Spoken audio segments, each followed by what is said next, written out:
We are here at Sony headquarters just outside San Diego, California for the launch of something.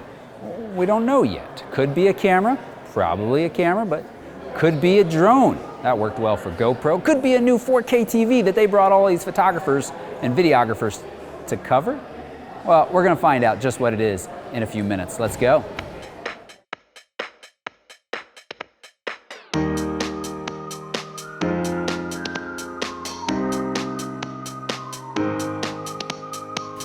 We brought you here for count them, three major announcements. The iPhone 9 will receive several major enhancements. We will expand our AI-based object recognition technology to animalize. Tracking performance for fast-moving subjects is now reborn with AI technology.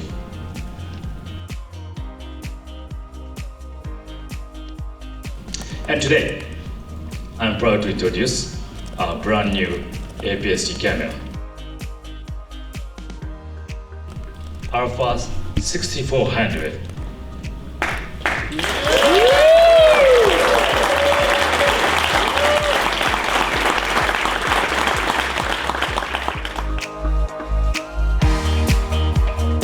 Sony a6400.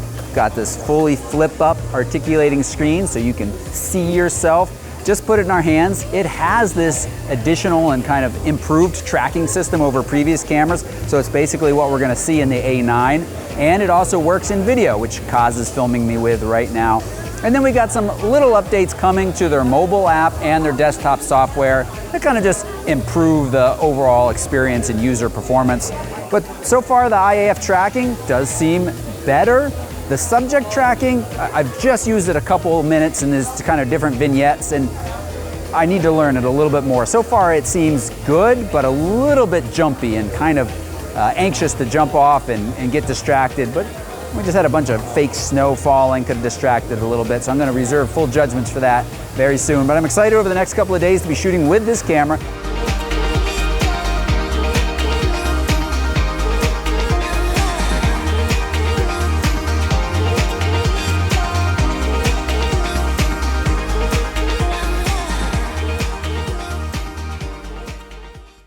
All right, so we're here at Chicano Park in San Diego. We've moved out to this venue. We've got some skaters behind us. This is a great place to put in practice this enhanced subject tracking that Sony's talking about in the a6400.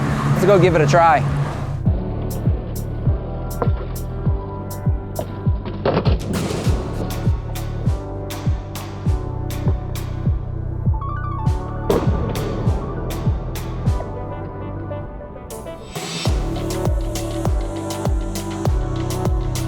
Oh, we've just been shooting for a few moments as these skaters are kind of coming down through the skate park. But one major problem I have for where I was set up, I got this mural of this face right behind me, and IAF of the a6400 keeps grabbing onto it. I'm gonna find a little bit more of a less face-like background to shoot some and test this tracking.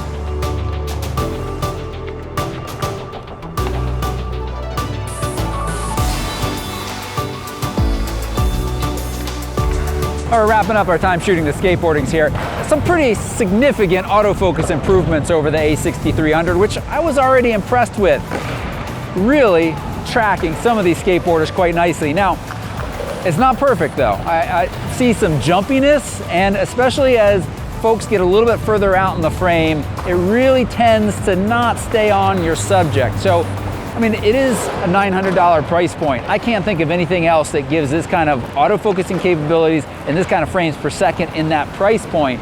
But you can't really compare it to some of the higher end, like the A9, where I really am amazed by how consistently perfect that tracking is. And I wouldn't say this is perfect, but I'm impressed.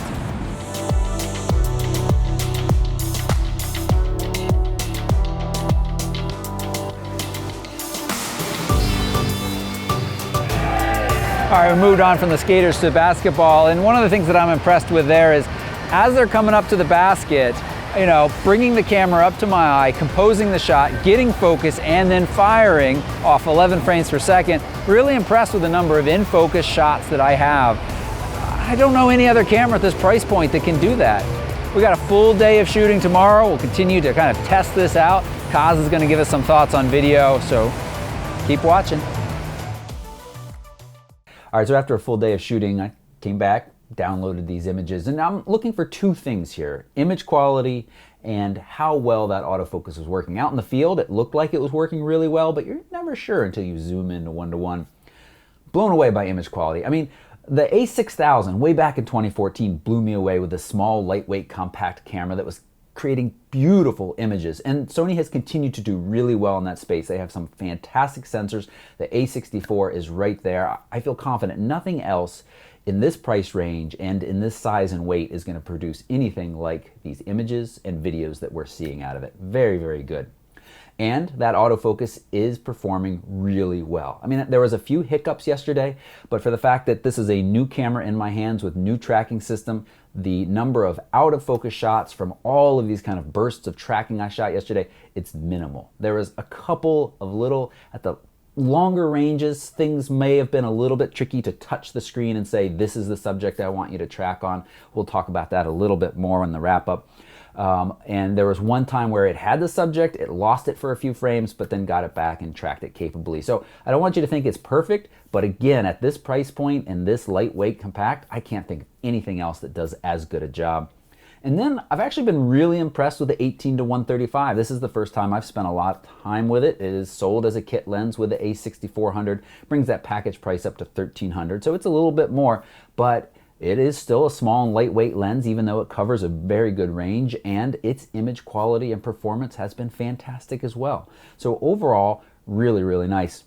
Now, I want to head outside and talk about a new feature to this camera and coming to the Alpha 7 III and R3 series, and that is the intervalometer. Finally, we have a built-in intervalometer. Thank you, Sony, for putting that back in.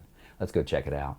So we do have an intervalometer built into the a6400. It's pretty bare bones, but it's all you really need. You tell it however X many seconds you want a picture to fire, RAW or JPEG is allowed, and you tell it how many pictures you want. Now it gives you a nice little readout of how long that's going to take to shoot, but of course it doesn't tell you anything about how long a video that's going to produce, because it doesn't produce a video. It simply gives you these photos. You can bring them into Imaging Edge, Sony software, or some other program to actually make it into a time-lapse video. If you want video directly out of the a6400 in kind of a time-lapse fashion, you need to use that S and Q on the dial. You are limited to just as slow as 1 frame per second there, which also limits your shutter speed option some, and that only gives you 1080p output. But that intervalometer, it's simple, but it makes me happy. Let's move on and do a little bit more shooting this afternoon, continue to test out autofocus before we start to wrap up our discussion and have Kaz come on and share some about video.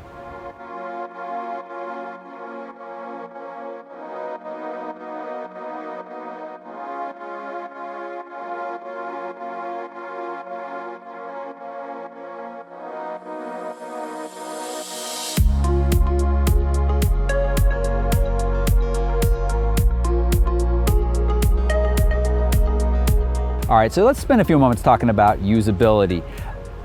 This compact body is great because it's so small and so lightweight. You're likely to take it with you more often than you would kind of a traditional entry-level DSLR. But you use it on auto, great. Great results, rely on that IAF, fantastic. Stupid simple, in sharp focus shots. I'm impressed. But when you want to transition to manual, more of a manual photography experience or manual video experience, because of its compact nature, so many of these buttons do double duty. There's a learning curve involved with it that I think is going to take people some time to get used to and set up some frustrations. I've seen it at workshops as well when I'm teaching with this body. So it's something to be aware of. Automatic, easy. Getting into manual, a little bit of a learning curve.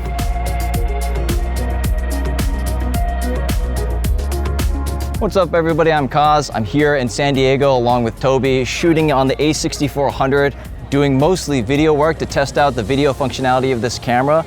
Now in this little light package, we get a lot of great options. It's aps-c, so we got a large selection of glass. Most of the aps-c lenses are really light, give us a lot of range, which is really, really nice when you're running and gunning. And the 4K coming out of this camera is super crisp. I absolutely love it at 30 frames per second or 24. It's really nice that we also get 1080p all the way up to 120 frames per second. We get some nice slow-mo action in there.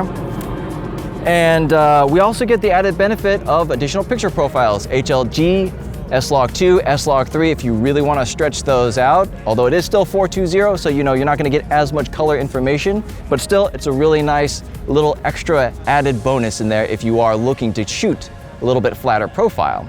Now, this kind of system isn't without its quirks. So in 4K 30 frames per second and 1080p 120 frames per second, there's an additional crop in addition to the Super 35mm framing. So if you're going to be shooting wide at 4K 30 or 1080 120, bring a little bit wider glass with you.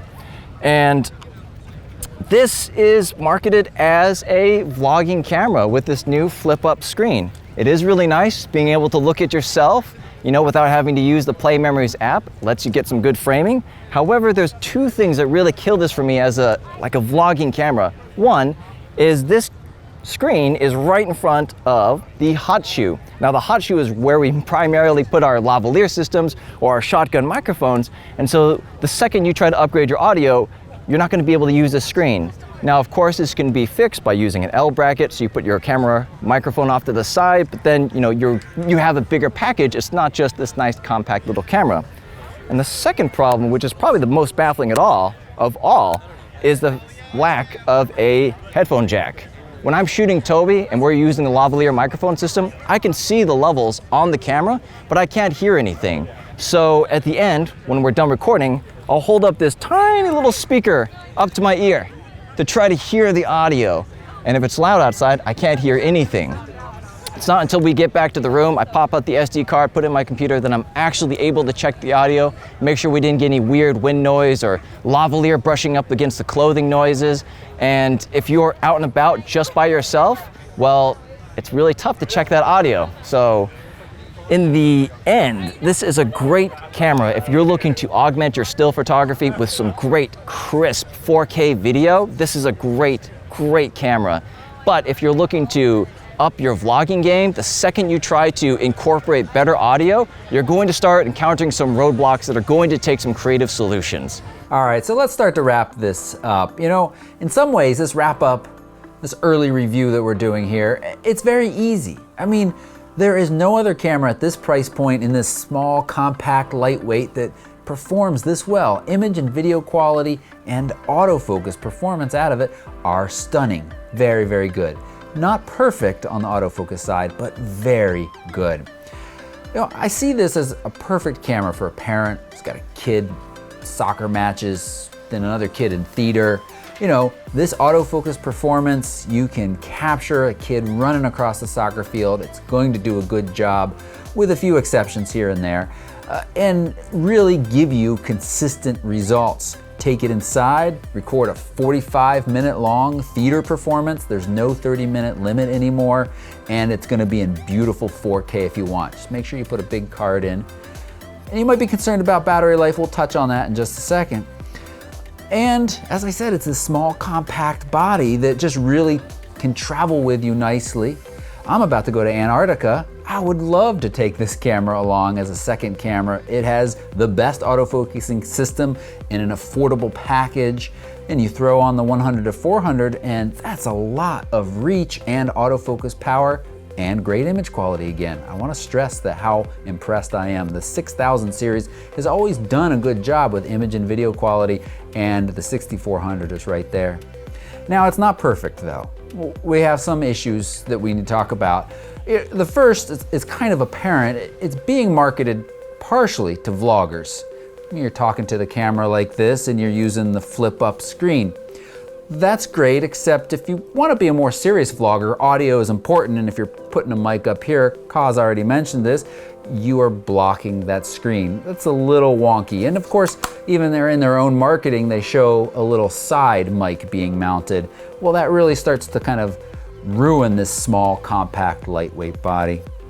And then another issue that I have with Sony's in general, and I touched on this already, is again, It's a great, easy to use camera on auto, but when you want to move beyond that, there is a steep enough learning curve that you might give up and just continue to always use auto. And on this channel, I struggle with that a little bit. I want you to be in command and control of this camera, and it's not always easy to do that. I even find myself stuck in some rabbit hole of a button that I didn't mean to press, and now it's doing something I don't want it to do. And it just kind of slows down the use and operation of the camera. So you be aware of that. And you know, battery life I mentioned, it's actually not nearly as bad as I thought it was going to be. In fact, I'll even call it decent. They've made some serious progress. Yes, it's still using those older style batteries. When I heard that and saw that, I was nervous. But I'm getting through a day of shooting, mostly photos for me, with about a battery. Causes using about 2 batteries for a day of filming. That's really not too bad, and the easy USB charging really kind of helps that, especially for the travelers. Now, there is no in-body image stabilization, which I've seen a lot of you commenting about. It's a bummer, but at this price point, and also to keep that battery life reasonable, that's, I think, why they made that sacrifice. It's fine, in my opinion. It's hard to find any other cameras that offer stabilization. Yes, there are some. Panasonic, you've got some nice ones, but you're making some other serious sacrifices on image and video quality compared to this, and of course, in low light especially, and autofocusing. I mean, this camera is impressive. So overall, I'm happy to recommend this camera. This isn't the last that we're gonna say about it though. We'll be back with more content and some helpful guides, and also talking about the A9, A7R3, and A7 III firmware updates that are coming. That's gonna get some of these features as well.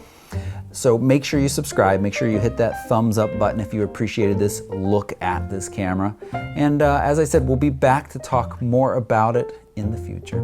Thanks so much for watching. Bye-bye.